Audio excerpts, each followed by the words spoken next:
안녕하십니까. 인사팀 직설의 윤호상 소장입니다. 이번 시간에는 우리가 공공기관에 대해서 좀 생각해 보자고요. 공공기관에 대해서, 공공기관에 여러 기관들이 많다는 건 이미 다 알고 계시잖아요. 그래서 공공기관에 도전할 수 있는 목표 기관을 어떻게 설정하는지는 조금 생각해 보시고, 아직 모르시는 분도 너무 많고요. 그 기관에 대해서도 조금 이해는 해야 되는데 거기에 대해서 너무 모르는 분이 많기 때문에 그 얘기를 좀 하려고 합니다. 가장 첫 번째는, 일단은 뭐 얘기해 드릴 거는 여기 화면에서도 볼 수 있지만 공기업, 공사, 공공기관 이렇게 해놨습니다. 근데 이제 이걸 굉장히 혼란하게 용어를 혼선으로 주고 있는데, 물론 이 아줌마 쓰면 안 된다고 얘기하는데, 이 아줌마는 실제 보면 어려워서 공공기관, 이 아줌마가 NCS를 만든 건 아닙니다. 솔직히 아닌 거니까. NCS는 원래 과거 정부에서 이어져 오고, 이 아줌마가 잘못한 거는 이제 채용에 빨리 적용한 게 그게 좀 문제였지만. 그래서 이제 일단은 용어를 한번 생각해 보자고. 용어가 이제 공기업, 공사, 공공기관 이렇게 하는데, 대부분의 학교들은 이제 학교나 이런 외부의 기관들은 공기업이라는 용어를 굉장히 많이 씁니다. 공기업. 그럼 과연 이제 용어는 정확하게 이해를 하는 게 가장 우선이기 때문에 공기업이라는 용어가 정확하게 맞는지 보시면 됩니다. 뒤에 보시면 있죠. 화면 뒤에 보면 공기업이라고 되어 있는 게 아니고 공공기관이라고 되어 있습니다. 그래서 이제 좀 이해가 되실 거는, 원래 정식 명칭은 공공기관이 정식 명칭이고요. 그 속에 공기업, 준공공기관, 기타 공공기관 이런 식으로 나눠져 있고요. 공사공단은 뭐냐? 이건 또 다른 분류의 기준이죠. 그래서 공단은 또 다른 분류고, 공사는 엄밀해서 법적 근거가 있는 게 공사고, 공단은 그게 없는 게 공단입니다. 그렇기 때문에 이제 용어를 구체적으로 정확하게 따지자면 공기업이 아니고 공공기관입니다. 공공기관.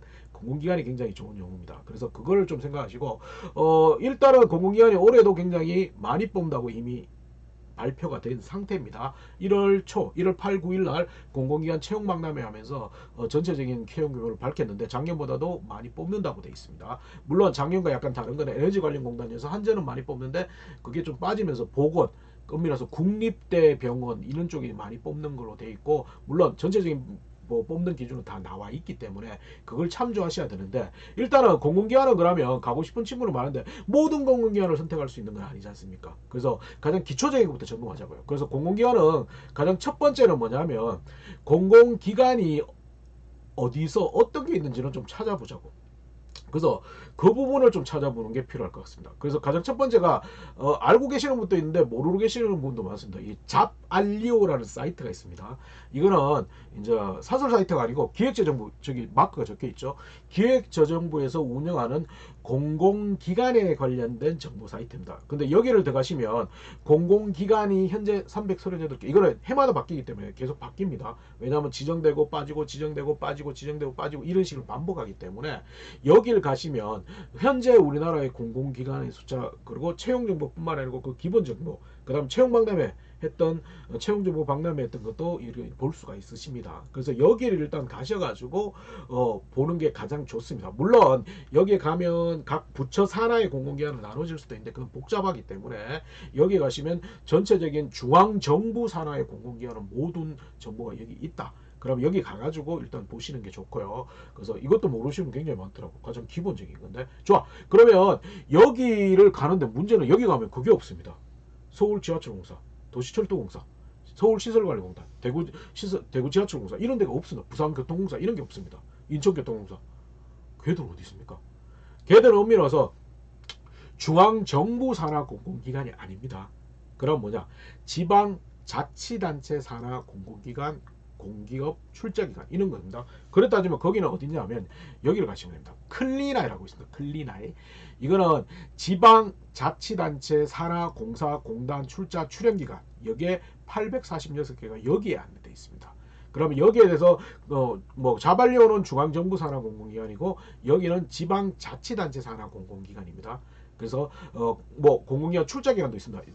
예를 들면 서울문화재단, 경기문화재단 이런 건 여기 다 있습니다. 재단들, 그죠? 그래서 여기를 두고 보시면 됩니다. 그래서 이제 공공기관의 목표 기업을 설정할 때는 가장 첫 번째는 자발리오랑 클리나이를 동시에 가셔가지고, 일단은 무조건 내가 가고 싶은 기관에 대해서 이름만 보고 다 골라보시면 됩니다.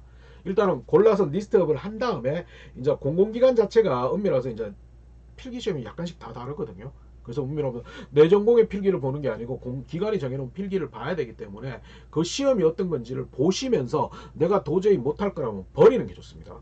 그리고 특히 이제 과거 작년까지는 문제가 뭐냐 하면 이제 NCS로 바뀌면서 직업 기초 능력하고 직무 수행 능력이 있는데, 직무 수행 쪽이 전공인데 전공이 많이 빠져 있었습니다. 한전이나 코레일 이런 쪽이 많이 빠져 있었는데 올해부터는 그게 다시 들어오는 걸로 돼 있습니다. 그렇기 때문에 그 전공 시험에 대해서 내가 할 수 있는지 없는지를 보고 할 수 없다면 과감하게 버리는 전략이 좋습니다.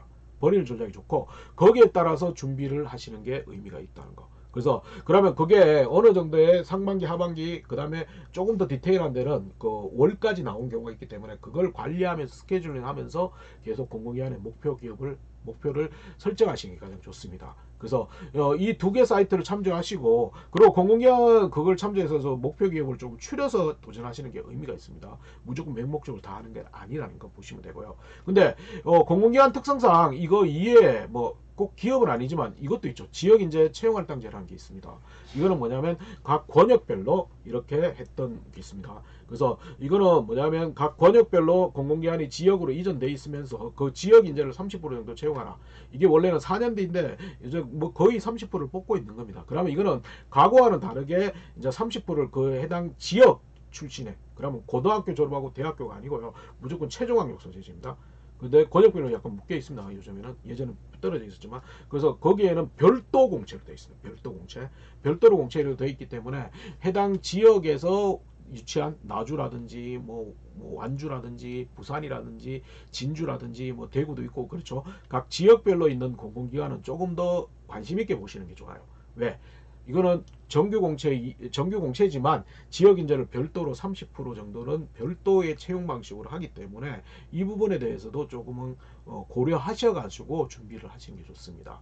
다만 바보짓거리는 안 하셨으면 좋겠습니다. 지역인재라고 해가지고 여기는 지역인재 채용을 하면 30% 안에 들어가야 되지만 타 지역으로 지원하면 70% 안에 들어가면 됩니다. 그렇기 때문에 꼭 우리 지역에만 도전하라는 건 아니라는 걸 좀 기억하십시오. 그래서 오늘은 공공기관에 대해서 목표 기업을 잡는 걸 얘기를 해드렸는데, 목표 기업은 했겠듯이 잡알료, 중앙정부 산하 공공기관 잡알료. 그래서 다시 한번 보여드리면 잡알리오를 가셔가지고 여기에 대해 잡알리오, 그 다음에 지방자치단체 산하공공기관은 클리나이, 이 두 개 사이트를 가셔가지고 일단은 전부 가고 싶은 기관은 이름만 보고 다 리스트업을 하신 후에 거기에 더 필기시험, 이제 직무 수행 능력, 이 전공이 있기 때문에 전공이 내가 새롭게 공부할 거라면 과감하게 버리는 전략. 왜? 전공이 음이라서 공대는 기사 수준인데 기사 수준은 높아요. 높고요. 인문계는 원론 수준인데 강론수까지 나옵니다. 왜냐하면 너무 지원자가 많다 보니까 거기를 추리는 시험이다 보니까 이런 것들이 더 어려웠기 때문에 절대 새롭게 공부할 거는 과감하게 버려주시는 게 좋습니다. 그래서 나머지 기관들을 가지고 스케줄링 한 다음에 계속 도전하시는 전략으로 가시는 게 좋습니다. 맹목적으로 공고 보고 지원하는 거는 바보짓거리가 될 수가 있습니다. 아시겠죠? 좋아요. 그걸 참조하셔가지고 일단은 공공기관은 목표 기업부터 한번 기간부터 설정하는 걸 먼저 추천해 드리고 싶습니다. 아시겠죠? 그럼 요거는 좀 리스트업을 정리해 가지고 표로 남겨놔야겠죠? 이상 공공기관에 대해서 목표 기업을 설정하는 전략을 말씀을 드렸습니다. 감사합니다.